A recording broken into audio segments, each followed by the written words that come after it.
have a moment that was like that aha palpable to be like this?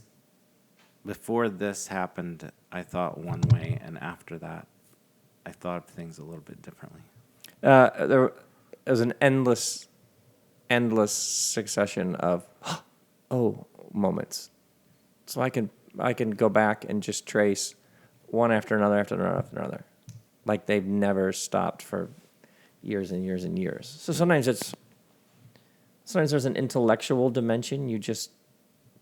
You read. I remember reading when I first started reading quantum physics. That first 13 billion years ago, after the Big Bang, you just have particles, and then particles bond with particles. So it forms atoms. About 3 minutes into the life of the universe, atoms begin to bond with other atoms. 300,000 years into the life of the universe, that forms molecules. Like, wait, the universe has been unfolding in a particular way. Similar essence bonds with similar essence, and that creates something new that has properties that aren't present at the earlier component level. There's actually a pattern to how the universe has been unfolding. Mm-hmm. Eventually, molecules form cells about 9 billion years in. Then 13 billion years in, we show up. Right. That's an astonishing story that you would never believe if I told it to you, and yet it's the best game in town at this moment for what's been happening here. Right. So there are moments like that where you're just, wait. And that, getting back to the foundation shaking, that shakes a lot of everything else to its core. And it just opens you up. Yeah, it just opens you. So I remember discovering in my mid-20s, because I started giving sermons and I was a pastor in a church, but discovering Jesus was Jewish, which is like a bit of a duh. Mm-hmm. But wait, this was a first century Jewish rabbi.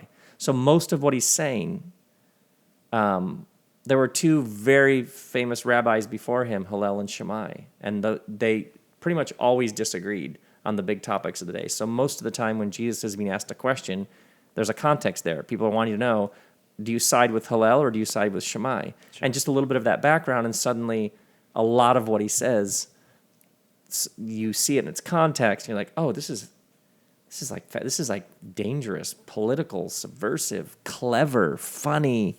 Yeah. I remember coming across the paradox in Torah, the first 5 books of the Hebrew Scripture. Wait, the divine says I am outside of time. Like, this is very sophisticated commentary on the nature of space-time, mm-hmm. and that people have somehow taken this to be like primitive, barbaric, backwards. We know the word. So in different areas, I'm trying to think of. I mean, pieces of art I've seen that just. Some people built a house in New Zealand called House of Light, because they wanted their home to be a place that would do something to you. Mm-hmm. And we were in New Zealand on tour, and they said, like, do you want to go see this house these people built? Like, okay. So we go over to these people's house, and they had built like this white glass cube, and they had meant for their home to be a place that would give you like an experience you couldn't forget, like you couldn't unsee. Sure. And it did it.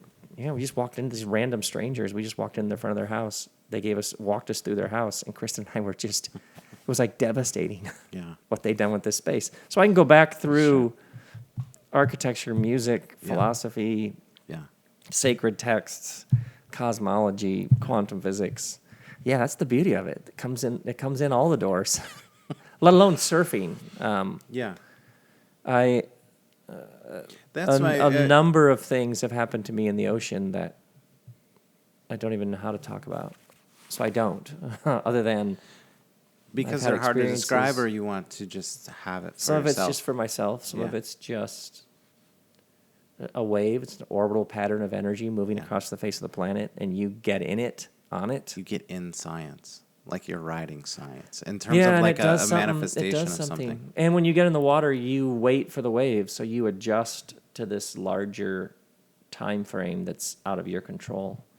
And you're riding a wave that was probably a pulse off the coast of Japan a week ago or something. So a number of things, let alone like sharks and dolphins and seals and stingrays and pelicans. And yesterday a stingray went under my board in the wave, and they just glide in their stingrayness, bat-rayness.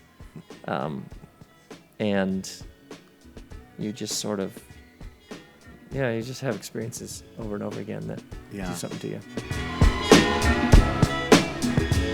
This Full Exposure podcast episode has been made possible through the support of Metro Health, University of Michigan Health, and Dr. Peter Hahn, who believe that creativity and the arts are essential to a rich, healthy, and fulfilling life.